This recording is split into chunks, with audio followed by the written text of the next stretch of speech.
சங்கீதம் 82 ஆசாவின் சங்கீதம். தேவ சபையிலே தேவன் எழுந்தருளி இருக்கிறார். தேவர்களின் நடுவிலே அவர் நியாயம் விசாரிக்கிறார்.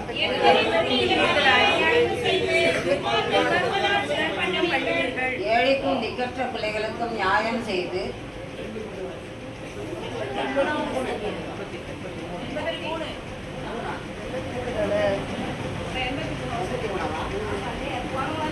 மன்னிக்கிறோம்.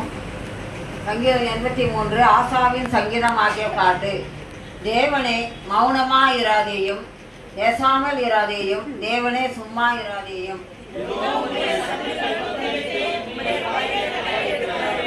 உமது ஜனத்திற்கு விரோதமாக உபாய தந்திரங்களை யோசித்து உமது மறைவில் இருக்கிறவர்களுக்கு விரோதமாக ஆலோசனை பண்ணுகிறார்கள்.